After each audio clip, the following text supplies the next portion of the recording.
തൊടുപുഴയിൽ അമ്മയുടെ സുഹൃത്ത് ക്രൂരമായി മർദ്ദിച്ച 7 വയസ്സുകാരന്റെ ആരോഗ്യനില മാറ്റമില്ലാതെ തുടരുന്നു. അതേസമയം കുട്ടിക്ക് മെഡിക്കൽ ബോർഡിന്റെ നിർദ്ദേശപ്രകാരമുള്ള ചികിത്സ നൽകി തുടങ്ങി. കുട്ടിയെ ലൈംഗികമായി പീഡിപ്പിച്ചുവെന്ന് കണ്ടെത്തിയതിനെ തുടർന്ന് പ്രതി അരുൺ ആനന്ദിനെ പോക്സോ ചുമത്തി കോടതിയിൽ ഹാജരാക്കി. തൊടുപുഴയിൽ അമ്മയുടെ സുഹൃത്ത് ക്രൂരമായി മർദ്ദിച്ച കുട്ടിക്ക് മെഡിക്കൽ ബോർഡിന്റെ നിർദ്ദേശപ്രകാരമുള്ള ചികിത്സ ആരംഭിച്ചു. ആരോഗ്യനില മാറ്റമില്ലാതെ തുടരുന്നുണ്ടെങ്കിലും തലച്ചോർ നേരിയ തോതിൽ പ്രവർത്തിക്കുന്നുണ്ട്. മർദ്ദനത്തെ തുടർന്ന് തലച്ചോറിന്റെ 90% പ്രവർത്തനവും നിലച്ചിരുന്നു. ആന്തരികാവയവങ്ങളുടെ പ്രവർത്തനവും തൃപ്തികരമല്ല. കഴിഞ്ഞ ദിവസം കോലഞ്ചേരിയിലെത്തി കുട്ടിയെ പരിശോധിച്ച മെഡിക്കൽ സംഘം കുട്ടിക്ക് വെന്റിലേറ്റർ സഹായം തുടർന്നും നൽകാൻ നിർദ്ദേശിക്കുകയായിരുന്നു. പരമാവധി ജീവൻ രക്ഷിക്കാനുള്ള ശ്രമം നടത്താനും സംഘം ആശുപത്രി അധികൃതർക്ക് നിർദ്ദേശം നൽകി. കോട്ടയം മെഡിക്കൽ കോളേജിൽ നിന്നുള്ള 5 അംഗ ഡോക്ടർമാരുടെ സംഘമാണ് ആരോഗ്യമന്ത്രിയുടെ നിർദ്ദേശപ്രകാരം കോലഞ്ചേരിയിലെത്തി കുട്ടിയെ പരിശോധിച്ചത്. അതേസമയം കഞ്ചാവിനും മയക്കുമരുന്നിനും അടിമയായ പ്രതി കുട്ടിയെ ലൈംഗികമായി പീഡിപ്പിച്ചതായും പോലീസ് കണ്ടെത്തി. ഇനി വേറൊരു കേസ് കൂടി എടുക്കണം. ഇദ്ദേഹം മറ്റുള്ള ഈ കുട്ടീനെ തന്നെ സെക്ഷലായിട്ടൊന്ന് ഹറാസ് ചെയ്തിട്ടുണ്ട്. അപ്പൊ ചൈൽഡ് ലൈൻ പ്രവർത്തകരുടെ ഒരു ഇതോടുകൂടി തന്നെ നമ്മൾ ഇനി വേറെ കേസ് കൂടി എടുക്കേണ്ടതാണ്. അത് തന്നെ ഇത് ഇപ്പോൾ ഇതായിട്ട് ഹോസ്പിറ്റലൈസ് ചെയ്തിരിക്കുന്നു. അത് പോക്സോ കേസ് വരും. ഈ കൊച്ചിന്റെ പെനിസ് എന്ന് നമ്മൾ നോക്കിയില്ല, ഒരു ചെറിയ ഇതൊക്കെ കാണുന്നുണ്ട്, വീക്കം കാര്യങ്ങളൊക്കെ ഉണ്ട്. അത് ഡീപ്പായിട്ട് നോക്കിയില്ല, ഇദ്ദേഹം അങ്ങനത്തെ ഒരു ഹാബിറ്റും കൂടി ഉള്ളതായിട്ടാണ് മനസ്സിലാക്കിയത്. പോക്സോ നിയമപ്രകാരം കേസെടുത്ത പ്രതി അരുൺ ആനന്ദിനെ കോടതിയിൽ ഹാജരാക്കി. മയക്കുമരുന്നിനും കഞ്ചാവിനും അടിമയായ ഇയാൾ മുൻപും കുട്ടികളെ ഉപദ്രവിച്ചിട്ടുള്ളതായി പോലീസ് കണ്ടെത്തി. ഇളയക്കുട്ടിയെ ആക്രമിച്ചതിന് ഇയാൾക്കെതിരെ പ്രത്യേകം കേസെടുക്കാനും പോലീസ് ആലോചിക്കുന്നുണ്ട്. അതേസമയം കുട്ടികളുടെ പിതാവിന്റെ മരണത്തെക്കുറിച്ചും അന്വേഷിക്കുമെന്ന് പോലീസ് വ്യക്തമാക്കി. News bureau, Kochi. വയനാട്ടിൽ രാഹുൽ ഗാന്ധി മത്സരിക്കുന്നത് സംബന്ധിച്ച അനിശ്ചിതത്വം 9ാം ദിവസവും തുടരുന്നു. സ്ഥാനാർത്ഥിത്വം സംബന്ധിച്ച അനിശ്ചിതത്വം കാരണം സംസ്ഥാനത്ത് കോൺഗ്രസ് പ്രതിസന്ധി നേരിടുകയാണ്. ഇക്കാര്യം കഴിഞ്ഞ ദിവസങ്ങളിൽ കോൺഗ്രസ് നേതാക്കളും വിവിധ ഘടകകക്ഷികളും ഹൈക്കമാൻഡിനെ അറിയിച്ചിരുന്നു. കർണാടകയിലും ആന്ധ്രാപ്രദേശിലും വിവിധ പരിപാടികളിൽ രാഹുൽ ഇന്ന് പങ്കെടുക്കുന്നുണ്ട്. ദക്ഷിണേന്ത്യയിൽ മത്സരിക്കുന്നത് സംബന്ധിച്ച് ഈ പൊതുയോഗങ്ങളിൽ സൂചന നൽകാനും സാധ്യതയുണ്ട്. കർണാടകയിലെ ബിദാർ, വയനാട് എന്നീ സീറ്റുകളാണ് രാഹുൽ മത്സരിക്കുന്നതിനായി പരിഗണിക്കുന്നത്. വിഴിഞ്ഞം പുതിയതുറയിൽ ശശി തരൂരിന്റെ രാഷ്ട്രീയ നാടകം. മീൻ കച്ചവടക്കാരായ വനിതകളെ കൊണ്ടുവന്ന് പ്രത്യേകം തയ്യാറാക്കിയ ചന്തയിൽ തരൂർ മത്സ്യം എടുത്തുയർത്തി. തങ്ങളുടെ ചന്ത ഇവിടെയല്ലെന്നും ഇതിനുവേണ്ടി ഇവിടെ വന്നതാണ് എന്നും വല്ലപ്പോഴും മാത്രമേ ഇവിടെ ഇരിക്കാറുള്ളൂവെന്നും മത്സ്യത്തൊഴിലാളികൾ പറഞ്ഞു. മത്സ്യത്തൊഴിലാളികൾക്കെതിരെയുള്ള തരൂരിന്റെ പരിഹാസം മറയ്ക്കാനായിരുന്നു ഈ നാടകം. മത്സ്യത്തൊഴിലാളികളെ തന്റെ ട്വിറ്ററിലൂടെ പരിഹസിച്ച ശശി തരൂർ തനിക്കെതിരെ ഉണ്ടായ പ്രതിഷേധങ്ങൾ മറയ്ക്കാനായിരുന്നു ഇന്ന് വിഴിഞ്ഞത്ത് പ്രത്യേകം തയ്യാറാക്കിയ ചന്തയിൽ രാഷ്ട്രീയ നാടകം കളിക്കാൻ തയ്യാറായത്. കോൺഗ്രസിന് മാത്രം സ്വാധീനമുള്ള വിഴിഞ്ഞം കരംകുളത്തെ പുതിയ തുറ തെരഞ്ഞെടുത്തതും ഇതിനായിരുന്നു. തരൂർ സ്ഥലത്തെത്തുന്നതിന് മുമ്പ് തന്നെ മുൻമന്ത്രി കൂടിയായ VS ശിവകുമാർ സ്ഥലത്തെത്തി ഒരു മത്സ്യ മാർക്കറ്റിന് സെറ്റിട്ടു. കൃത്യമായി ശശി തരൂർ എത്തുമ്പോൾ എങ്ങനെ അഭിനയിക്കണമെന്ന് മത്സ്യക്കച്ചവടക്കാരായ സ്ത്രീകൾക്ക് ക്ലാസ് എടുത്തു.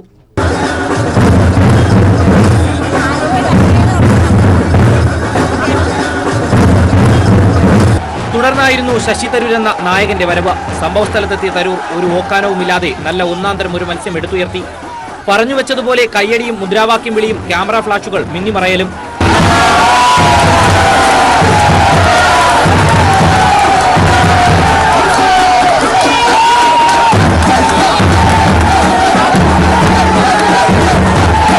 ഇതാണ് കുറച്ചുനേരം മുമ്പ് മത്സ്യക്കച്ചവടം ചെയ്തിരുന്ന സ്ഥലം. ഇവിടെ തരൂരിനായി സെറ്റിട്ട ചന്ത നാടകം കഴിഞ്ഞ് അഭിനയിച്ചവരെല്ലാം മടങ്ങി. ഈ പ്രദേശത്ത് മത്സ്യ മാർക്കറ്റ് പ്രവർത്തിക്കാറില്ല. തരൂരിന്റെ നാടകത്തിനായി തയ്യാറാക്കിയതാണ് ചന്തയെന്ന് മത്സ്യക്കച്ചവടക്കാരും നാട്ടുകാരും സമ്മതിക്കുന്നു. ഇവിടെ എന്നും ചന്തയുള്ളതാണ്. ഇവിടെ വെച്ച് തന്നെ എന്നും വിൽക്കുന്നത്.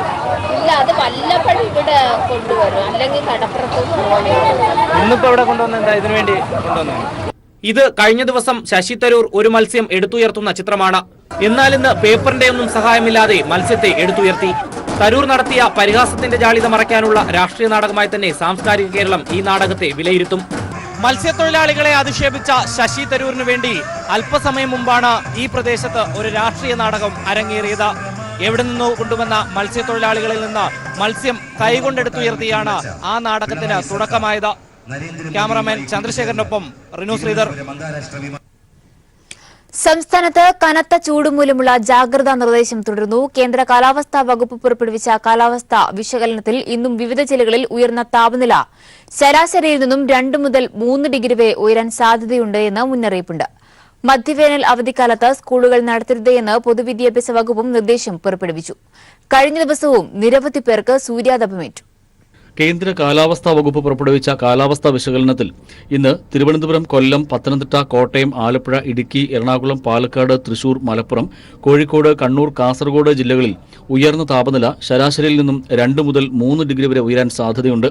സംസ്ഥാനത്ത് അനുഭവപ്പെടുന്ന അത്യുഷ്ണത്തിന്റെയും അതിവരൾച്ചയുടെയും സാഹചര്യത്തിൽ CBSE, CISE സ്കൂളുകൾ ഉൾപ്പെടെ ഒരു സ്കൂളിലും മധ്യവേനൽ അവധിക്കാലത്ത് ക്ലാസുകൾ നടത്തരുതെന്ന് ബന്ധപ്പെട്ട എല്ലാ അധ്യാപകർക്കും സ്കൂൾ മാനേജർമാർക്കും പൊതുവിദ്യാഭ്യാസ വകുപ്പ് കർശന നിർദ്ദേശം നൽകിയിട്ടുണ്ട്. എന്നാൽ മധ്യവേനൽ അവധിക്കാലത്ത് പരമാവധി 10 ദിവസം എന്ന് നിജപ്പെടുത്തി ബന്ധപ്പെട്ട വിദ്യാഭ്യാസ ഓഫീസറിൽ നിന്ന് മുൻകൂർ അനുമതി വാങ്ങിയ ശേഷം ഒക്കേഷൻ ക്യാമ്പുകൾ നടത്താവുന്നതാണ്. ഇത്തരം ക്യാമ്പുകൾ സംഘടിപ്പിക്കുമ്പോൾ കുട്ടികൾക്ക് വേനൽ ചൂടിന്റെ ആഘാതമുണ്ടാകാതെ സൂക്ഷിക്കാൻ സ്കൂൾ അധികൃതരും ക്യാമ്പ് സംഘാടകരും സവിശേഷ ശ്രദ്ധ പുലർത്തണമെന്നും നിർദ്ദേശമുണ്ട്. സർക്കുലറിലെ നിർദ്ദേശങ്ങൾ കൃത്യമായി പാലിക്കപ്പെടുന്നുണ്ടെന്ന് ബന്ധപ്പെട്ട വിദ്യാഭ്യാസ ഓഫീസർമാർ ഉറപ്പുവരുത്തണം. പൊതുജനങ്ങൾ 11 മുതൽ 3 മണിവരെയെങ്കിലും നേരിട്ട് സൂര്യപ്രകാശം ഏൽക്കുന്നതിൽ നിന്ന് ഒഴിവാകണമെന്നും നിർദ്ദേശമുണ്ട്. നിർജ്ജലീകരണം തടയാൻ കുടിവെള്ളം എപ്പോഴും ഒരു ചെറിയ കുപ്പിയിൽ കരുതണമെന്നും നിർദ്ദേശമുണ്ട്. News bureau, Thiruvananthapuram. തിരുവനന്തപുരം വിമാനത്താവളത്തിൽ നിന്ന് ഡ്രോൺ കണ്ടെത്തി. CISF കോംപ്ലക്സിന് പിന്നിൽ നിന്നാണ് ഡ്രോൺ കണ്ടെത്തിയത്. CISF ഉദ്യോഗസ്ഥർ ഡ്രോൺ പോലീസിന് കൈമാറി. അന്വേഷണം ആരംഭിച്ച പോലീസ് ഒരാളെ കസ്റ്റഡിയിലെടുത്തു. ശ്രീകാര്യം സ്വദേശി നൌഷാദിനെയാണ് പോലീസ് കസ്റ്റഡിയിലെടുത്തത്. ഇയാളിൽ നിന്ന് ഡ്രോണിന്റെ റിമോട്ട് ഉൾപ്പെടെയുള്ളവ പിടിച്ചെടുത്തു. എന്നാൽ തനിക്ക് വിദേശത്തുള്ള ബന്ധുവാണ് ഡ്രോൺ നൽകിയത് എന്നാണ് നൌഷാദ് പോലീസിന് നൽകിയ മൊഴി. LDFന്റെ തെരഞ്ഞെടുപ്പ് പ്രചാരണത്തിന് ആവേശം പകരാൻ സീതാറാം യെച്ചൂരി കേരളത്തിലെത്തി. ഇടതുപക്ഷം വൻ വിജയം നേടുമെന്ന് യെച്ചൂരി പറഞ്ഞു. രാഹുലിന്റെ സ്ഥാനാർത്ഥിത്വം തീരുമാനിക്കേണ്ടത് കോൺഗ്രസ് ആണെന്നും യെച്ചൂരി പ്രതികരിച്ചു. തിരുവനന്തപുരം വിമാനത്താവളത്തിലെത്തിയ യെച്ചൂരിക്ക് വൻ വരവേൽപ്പാണ് ലഭിച്ചത്. It's a democracy. Every party decides whom they want to field and who will fight. So we CPIM's priorities are clearly defined in this election. For the sake of our country, for the sake of our republic, for the sake of the constitutional values of a secular democracy, today defeat of the Modi government, the BJP and its allies is paramount. Our objective is clear. Let every other party decide what is their objective. All our Politburo colleagues have opined on it. I have opined on it earlier. There is nothing more to add on that matter. Yes, I think the Kerala people are mature. When they want a creation of establishment of a secular government at the center. Last time also when such a situation arose in 2004, they gave the LDF 18 out of the 20 seats. Lok Sabha തെരഞ്ഞെടുപ്പിൽ ശക്തമായ രാഷ്ട്രീയ മത്സരം നടക്കുന്ന മണ്ഡലമാണ് തിരുവനന്തപുരം. തിരുവനന്തപുരം മണ്ഡലം തിരിച്ചുപിടിക്കാനായി C. ദിവാകരനും മൂന്നാം വിജയത്തിനായി ശശി തരൂരും ആദ്യ വിജയത്തിനായി കുമ്മനം രാജശേഖരനും കളത്തിൽ നിറഞ്ഞാടുകയാണ്. ശക്തമായ ത്രികോണ മത്സരമാണ് തിരുവനന്തപുരം മണ്ഡലത്തിൽ നടക്കുന്നത്. 3 മുന്നണികളിലെയും സ്ഥാനാർത്ഥികൾ തന്നെയാണ് ഈ മണ്ഡലത്തിലെ ഹൈലൈറ്റും. UDFിൽ നിന്നും മണ്ഡലം തിരിച്ചുപിടിക്കുക എന്നത് ലക്ഷ്യമാക്കിയാണ് LDF C. ദിവാകരനിലൂടെ തിരുവനന്തപുരം മണ്ഡലത്തിൽ പോരാട്ടം നടത്തുന്നത്. കഴിഞ്ഞ 10 വർഷത്തെ MPയുടെ പാഴായ വാഗ്ദാനങ്ങൾ ഇടതുപക്ഷത്തിന് അനുകൂല സാഹചര്യമൊരുക്കിയതായി C. ദിവാകരൻ പറഞ്ഞു. തിരുവനന്തപുരം പാർലമെന്റിലെ വോട്ട് ചെയ്ത ജനങ്ങളുടെ 10 കൊല്ലത്തെ ദുരന്തം അത് അവസാനിപ്പിക്കണം. ജനങ്ങളാണ് നമ്മുടെ യജമാനന്മാർ. ഇപ്പോൾ ജനങ്ങൾ നമ്മുടെ സ്ഥാനാർത്ഥികളെ സംബന്ധിച്ച്, രാഷ്ട്രീയ പാർട്ടികളെ സംബന്ധിച്ച് ജനങ്ങൾ ആണ് ദൈവമാണ്. കഴിഞ്ഞ 2 തവണത്തെ ആത്മവിശ്വാസവുമായാണ് UDF സ്ഥാനാർത്ഥി ശശി തരൂരിന്റെ മണ്ഡലത്തിലെ അംഗം. കേന്ദ്രത്തിലെ ശബ്ദമാകാൻ തന്റെ പ്രവർത്തനങ്ങൾ സഹായിക്കുമെന്ന ആത്മവിശ്വാസത്തിലാണ് തരൂർ. എനിക്കൊരു സംശയവുമില്ല, അവർ 10 വർഷക്കാലമായി എന്നെ കാണുന്നതെല്ലാം ചെയ്യുന്നത്. അതുകൊണ്ട് അങ്ങനെ ഒരു പ്രതിനിധി അവർക്ക് ഉണ്ടെന്ന് അവർ മനസ്സിലാക്കും. കഴിഞ്ഞ തെരഞ്ഞെടുപ്പിൽ മണ്ഡലത്തിൽ രണ്ടാമതെത്തിയത് ഇത്തവണ വിജയമാക്കുകയാണ് BJP ലക്ഷ്യം. ഇതിന് ജനങ്ങൾ ഒപ്പമുണ്ടാകുമെന്ന് കുമ്മനം രാജശേഖരൻ പറയുന്നു. അടിസ്ഥാന സൗകര്യങ്ങൾ ഉണ്ടാവണം. അതൊന്നും ഇതേവരെ ഉണ്ടാകാൻ ഇത്രയും നാളും ഈ മണ്ഡലത്തെ പ്രതികരിച്ച് പോയവർക്ക് ആർക്കും കഴിഞ്ഞിട്ടില്ല. അതുകൊണ്ട് വികസനം തന്നെയാണ് പ്രധാനപ്പെട്ട വിഷയം. ഏതായാലും 3 സ്ഥാനാർത്ഥികളും പ്രചാരണ രംഗത്ത് വലിയ പോരാട്ടം തന്നെയാണ് കാഴ്ചവെക്കുന്നത്. കത്തുന്ന സൂര്യനെ പോലും വെല്ലുവിളിച്ചുകൊണ്ടാണ് ഇവിടെ മുന്നണികളുടെ പ്രചാരണം. അതുകൊണ്ട് തന്നെ ഇവിടെ വിജയം ആർക്കൊപ്പം നിൽക്കും എന്നുള്ളതും പ്രവചനാതീതമാകുന്നു. ക്യാമറാമാൻ ദേവദത്തിനൊപ്പം S. ഷീജ. ഭൂമിയെ സംരക്ഷിക്കാൻ ഇടത് യുവജന സംഘടനയുടെ നേതൃത്വത്തിൽ കൊല്ലത്ത് ഭൌമ മണിക്കൂർ ആചരിച്ചു. വൈദ്യുതി വിളക്കുകൾ അണച്ചും 1000 വിളക്കുകൾ തെളിച്ചുമായിരുന്നു ആചരണം. ഈ തെരഞ്ഞെടുപ്പിൽ പ്രകൃതി നശീകരണവും ആഗോളതാപനവും മനുഷ്യസൃഷ്ടിയാണെന്ന സന്ദേശം നൽകുന്നതായിരുന്നു ഇടതു യുവജനങ്ങൾ സംഘടിപ്പിച്ച ഭൌമമണിക്കൂർ ആചരണം. ഒരു തീപ്പന്തത്തിൽ നിന്ന് അനേകം വിളക്കുകൾ പ്രകാശിപ്പിച്ചുകൊണ്ടായിരുന്നു പ്രകൃതിയെ സംരക്ഷിക്കാൻ മനുഷ്യർ കൈകോർക്കണമെന്ന മുദ്രാവാക്യം തീമൊഴിയിലൂടെ നൽകിയത്. ആദ്യ വിളക്ക് KN ബാലഗോപാൽ തെളിച്ചു. സ്റ്റീഫ് ഹോക്കിൻസ് മനുഷ്യവംശത്തിന് നൽകിയ മുന്നറിയിപ്പ് KN ബാലഗോപാൽ ഓർമ്മപ്പെടുത്തി. ലോകം വരണ്ടുണങ്ങുമോ എന്നുള്ള സംശയം. ഈ ലോകം ഒരു ചുട്ടുപഴുത്ത ഗ്രഹമാകും. അതുകൊണ്ട് ഈ ഗ്രഹത്തിൽ നിന്ന് എത്രയും പെട്ടെന്ന് മറ്റ് ഗ്രഹങ്ങളിലേക്ക് ആളുകൾ പോയി താമസിക്കേണ്ടി വരുമെന്ന് നമ്മുടെ പ്രശസ്ത സയന്റിസ്റ്റ് അന്തരിച്ച സ്റ്റീഫൻ ഹോക്കിൻസ് അദ്ദേഹത്തിന്റെ അവസാന ലേഖനങ്ങളിലൊന്നിൽ പറഞ്ഞതുപോലെ പരിസ്ഥിതിയും പ്രകൃതിയും തകർത്താൽ നമ്മുടെ ഈ ലോകത്തിന് ഭാവിയില്ല എന്നുള്ള കാര്യം നമ്മളെല്ലാം തിരിച്ചറിയുന്നു. കൊല്ലം ബീച്ചിലായിരുന്നു പ്രകൃതി സ്നേഹികളുടെ ഒത്തുചേരൽ. മന്ത്രി Thomas Isaac, M. Mukesh MLA, K. Varadarajan, Kollam mayor Rajendrababu, K. Rajagopal, RS Babu, സംവിധായക വിധു വിൻസെന്റ് തുടങ്ങിയവർ പങ്കെടുത്തു. ഭൌമമണിക്കൂർ ആചരണത്തിൽ ബീച്ചിലെത്തിയ കുടുംബങ്ങളും അണിചേർന്നു. News bureau, Kollam. കൊല്ലം ലോക്സഭാ മണ്ഡലത്തിലെ ഇടതുമുന്നണി സ്ഥാനാർത്ഥി KN ബാലഗോപാൽ തെരഞ്ഞെടുപ്പ് പ്രചാരണത്തിനിടെ തന്റെ സമ്മതിദാനാവകാശം നിർവഹിക്കാൻ മറന്നില്ല. താൻ കൂടി അംഗമായ കൊല്ലം ബാർ അസോസിയേഷന്റെ ഭരണസമിതി തെരഞ്ഞെടുപ്പിലാണ് തിരക്കുകൾക്കിടയിലും ബാലഗോപാൽ വോട്ട് രേഖപ്പെടുത്തിയത്. UDF BJP സ്ഥാനാർത്ഥികളും അഭിഭാഷകരാണെങ്കിലും ഇവർക്ക് രണ്ടുപേർക്കും ബാർ അസോസിയേഷനിൽ വോട്ടില്ല. പാർലമെന്റ് തെരഞ്ഞെടുപ്പ് പ്രചരണത്തിനിടെയാണ് KN ബാലഗോപാൽ കൊല്ലം ബാർ അസോസിയേഷന്റെ ഭരണസമിതി തെരഞ്ഞെടുപ്പിന് വോട്ട് ചെയ്യാനെത്തിയത്. 3 മുന്നണികളെപ്പോലെ വീറും വാശിയിലുമാണ് തെരഞ്ഞെടുപ്പ്. ക്യൂ നിന്നാണ് ബാലഗോപാൽ സഹപ്രവർത്തകരായ അഭിഭാഷകർക്കൊപ്പം വോട്ട് ചെയ്തത്. അഭിഭാഷകരായ സ്ഥാനാർത്ഥികൾ ബാലഗോപാലിനോട് വോട്ട് അഭ്യർത്ഥിച്ചപ്പോൾ ബാലഗോപാൽ തിരിച്ചും വോട്ട് അഭ്യർത്ഥിച്ചത് കൌതുകം പകർന്നു. ദീർഘനാളായുള്ള ആവശ്യമായിരുന്നു കോർട്ട് കോംപ്ലക്സ്. ഇടതു സർക്കാരാണ് അത് യാഥാർത്ഥ്യമാക്കാൻ നടപടികൾ സ്വീകരിച്ചതെന്ന് KN ബാലഗോപാൽ പറഞ്ഞു. കോർട്ട് കോംപ്ലക്സിന് ഇപ്പോൾ എല്ലാ തീരുമാനമായി. തൊട്ടപ്പുറത്ത് NGO ക്വാർട്ടേഴ്സിന്റെ ആ ഭാഗത്ത്, പഴയ ക്വാർട്ടേഴ്സിന്റെ ഭാഗത്ത് വളരെ വിപുലമായ സൗകര്യമുള്ള കോടതി വരുമെന്ന് ഉറപ്പായി. അതെനിക്ക് തോന്നുന്നു കൊല്ലം ബാറിനെ സംബന്ധിച്ചൊരു വളരെ വലിയ നേട്ടമാണ്. ഇത് വേലുത്തമ്പി തളവയുടെ കാലത്തും അതിനും രാജാകേശവാസന്റെ കാലത്തും ഒക്കെയുള്ള ഒരു പ്രധാന കേന്ദ്രം. അവിടെ പുതിയ കോടതിക്കായിട്ട് സമുച്ചയം വരിക എന്ന് പറഞ്ഞാൽ വലിയ നേട്ടമാണ്. പൊതു തെരഞ്ഞെടുപ്പിന് മുന്നോടിയായി ഒരു ട്രയലാണോ വോട്ട് ചെയ്യലെന്ന കമന്റുമായി ചില സുഹൃത്തുക്കളായ അഭിഭാഷകർ ഒപ്പം കൂടി. വീറും വാശിയിൽ നിന്ന് വോട്ട് പിടിച്ചുകൊണ്ട് നിന്ന എല്ലാ മുന്നണികളിൽപ്പെട്ട അഭിഭാഷകരും സ്ഥാനാർത്ഥിയായ ബാലഗോപാലിന് രാഷ്ട്രീയം മറന്ന് ആശംസകൾ നേർന്നു. ന്യൂസ് ബ്യൂറോ, കൊല്ലം. തെരഞ്ഞെടുപ്പിന് ഇനി 22 നാളുകൾ മാത്രം ബാക്കിയുള്ളപ്പോൾ പത്തനംതിട്ട പാർലമെന്റ് മണ്ഡലത്തിലെ തെരഞ്ഞെടുപ്പ് പ്രചരണ പ്രവർത്തനങ്ങൾക്കും ചൂടേറി. മണ്ഡലത്തിലെ ഇടതുമുന്നണി സ്ഥാനാർത്ഥിയായ വീണ ജോർജിന്റെ 2ാം ഘട്ട പര്യടനം ആരംഭിക്കുമ്പോൾ വൻ സ്വീകാര്യതയാണ് വോട്ടർമാർക്കിടയിൽ വീണ ജോർജിന് ലഭിച്ചുകൊണ്ടിരിക്കുന്നത്. അതേസമയം മണ്ഡലത്തിലെ UDFന്റെ സ്ഥാനാർത്ഥിയായ ആന്റോ ആന്റണിയും NDA സ്ഥാനാർത്ഥിയായ K. സുരേന്ദ്രനും പ്രചാരണ പ്രവർത്തനങ്ങളിൽ സജീവമായി തന്നെ രംഗത്തുണ്ട്. ഏവരും ഉറ്റുനോക്കുന്ന പത്തനംതിട്ടയിൽ കടുത്ത ത്രികോണ മത്സരം ഉണ്ടാകുമെന്നാണ് വിലയിരുത്തപ്പെടുന്നത്. പത്തനംതിട്ടയിലെ 5 നിയമസഭാ മണ്ഡലങ്ങളും കോട്ടയം ജില്ലയിലെ 2 മണ്ഡലങ്ങളും കൂടിച്ചേർന്നതാണ് പത്തനംതിട്ട പാർലമെന്റ് മണ്ഡലം. മണ്ഡലത്തിലെ ഇടതുമുന്നണി സ്ഥാനാർത്ഥിയായ വീണ ജോർജ് പ്രചരണ പ്രവർത്തനങ്ങളിൽ ഏറെ മുന്നിലാണ്. വീണ ജോർജിന്റെ 2ാം ഘട്ട സ്ഥാനാർത്ഥി പര്യടനം ആരംഭിക്കുമ്പോൾ ഇതുവരെ മികച്ച സ്വീകാര്യതയാണ് വോട്ടർമാർക്കിടയിൽ വീണയ്ക്ക് ലഭിച്ചിരിക്കുന്നത്. വളരെ ആവശ്യകരമായ സ്വീകരണവും പ്രതികരണവുമാണ്. പ്രത്യേകിച്ച് അമ്മമാരും സ്ത്രീകളും ഉൾപ്പെടെയുള്ള വളരെ വൈകാരികമായി കരഞ്ഞുകൊണ്ട് ജയിച്ചു വരും എന്ന് പറഞ്ഞ് അനുഗ്രഹിക്കുന്ന വളരെ ഇമോഷണൽ ആയിട്ടുള്ള ഒരുപാട് രംഗങ്ങൾ ഇതിലുണ്ടായിട്ടുണ്ട്. അപ്പോൾ അങ്ങനെ വളരെ ആവശ്യകരമായിട്ടുള്ള പ്രതികരണമാണ് ലഭിക്കുന്നത്. നിശ്ചയമായിട്ടും കർഷകരിൽ നിന്നും ലഭിക്കുന്ന പിന്തുണ വളരെ വലുതാണ്.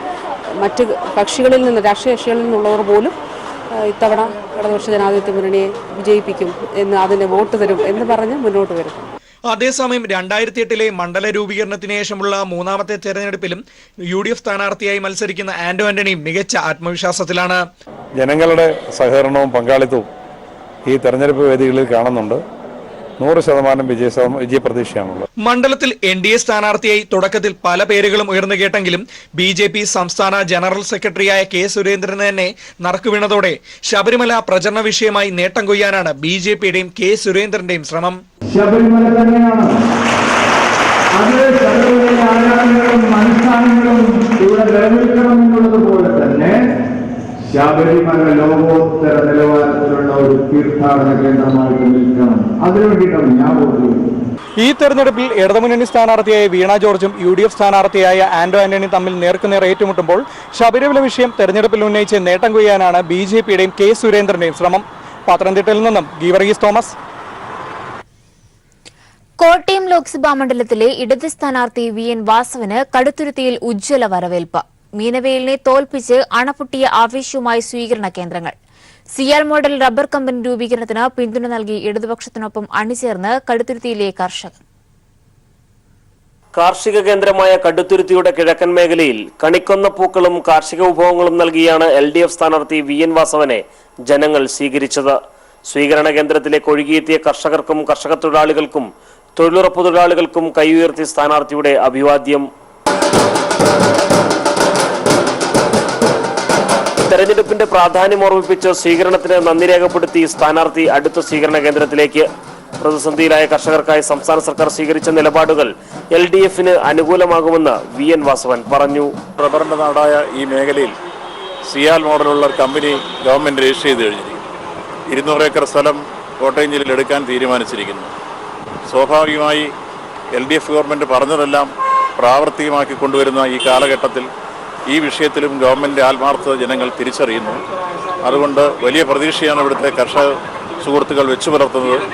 പാലാഴി റബ്ബർ ഫാക്ടറിയുടെ പേരിൽ കേരള കോൺഗ്രസ് കർഷകരെ വഞ്ചിച്ചതും MPയുടെ ഒളിച്ചോട്ടവും വികസന മുരടിപ്പും കടുത്തുരുത്തി മണ്ഡലത്തിലെ വോട്ടർമാർക്കിടയിൽ സജീവ ചർച്ചയാണ്. ഇടതുപക്ഷത്തെ ഹൃദയപക്ഷമായി കടുത്തുരുത്തിയിലെ ജനങ്ങൾ സ്വീകരിക്കുന്നു എന്നതിന്റെ തെളിവ് കൂടിയാണ് ഓരോ സ്വീകരണ കേന്ദ്രങ്ങളും. കടുത്തുരുത്തിയിൽ നിന്നും ക്യാമറാമാൻ സാംജിത് ആർപ്പൂക്കരയോടൊപ്പം TP Prashanth. National secular conference INL-ൽ ലയിച്ചു. കോഴിക്കോട് ചേർന്ന ലയന സമ്മേളനം INL അഖിലേന്ത്യാ പ്രസിഡന്റ് പ്രൊഫസർ മുഹമ്മദ് സുലൈമാൻ ഉദ്ഘാടനം ചെയ്തു. ലയനം LDFന് കരുത്തു പകരുമെന്ന് നേതാക്കൾ പറഞ്ഞു. INL LDF ഘടകകക്ഷി ആയതിനു ശേഷമാണ് PT റഹീം MLA നേതൃത്വം നൽകുന്ന നാഷണൽ സെക്യുലർ കോൺഫറൻസുമായുള്ള ലയനം. ഇടതുമുന്നണിയുമായി സഹകരിച്ച് പ്രവർത്തിച്ചു വരുന്ന NSC ലയിക്കുന്നതോടെ INL-ന്റെ അടിത്തറ വിപുലമാകും. കോഴിക്കോട് ചേർന്ന ലയന സമ്മേളനം INL അഖിലേന്ത്യാ പ്രസിഡന്റ് പ്രൊഫസർ മുഹമ്മദ് സുലൈമാൻ ഉദ്ഘാടനം ചെയ്തു. LDF will give us honor to represent the Muslim community as well as other weaker sections through INL in LDF. Modi ഭരണത്തിന്റെ 5 വർഷം അവിശ്വാസത്തിന്റെയും ഭീതിയുടെയും അന്തരീക്ഷമാണ് രാജ്യത്തുണ്ടാക്കിയതെന്ന് LDF കൺവീനർ A വിജയരാഘവൻ പറഞ്ഞു. NSC INL ലയനം LDFന് കരുത്തു പകരുമെന്നും വിജയരാഘവൻ അഭിപ്രായപ്പെട്ടു.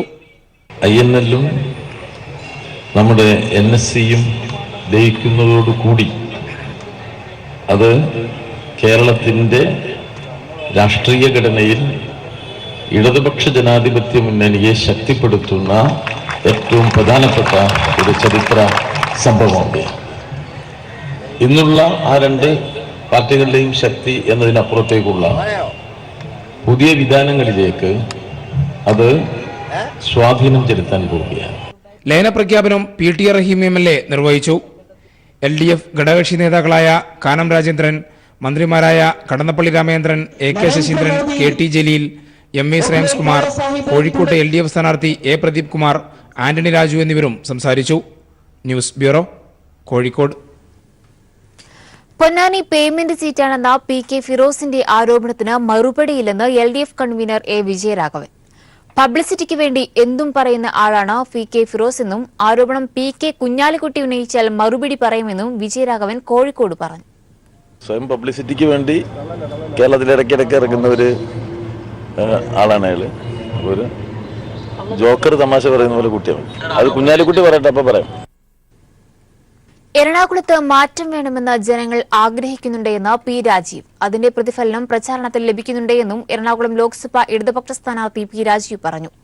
കാർഷിക തീരദേശ മേഖലകൾ ഉൾപ്പെടെ വ്യത്യസ്ത പ്രശ്നങ്ങൾ നേരിടുന്ന മണ്ഡലമാണ് എറണാകുളം. ശുദ്ധമായ വായു, കുടിവെള്ളം, ആരോഗ്യം എന്നിവയാണ് താൻ കാണുന്ന വികസന കാഴ്ചപ്പാടിന്റെ അടിസ്ഥാനമെന്നും രാജീവ് വ്യക്തമാക്കി. എറണാകുളം പ്രസ് ക്ലബിന്റെ നേതൃത്വത്തിൽ സംഘടിപ്പിച്ച മീറ്റ് ദി കാൻഡിഡേറ്റ് പരിപാടിയിൽ പങ്കെടുക്കുകയായിരുന്നു അദ്ദേഹം. വികസനത്തെക്കുറിച്ചുള്ള കാഴ്ചപ്പാട് അതൊരു 3rd ജനറേഷൻ ഹ്യൂമൻ റൈറ്റ് ആണ്.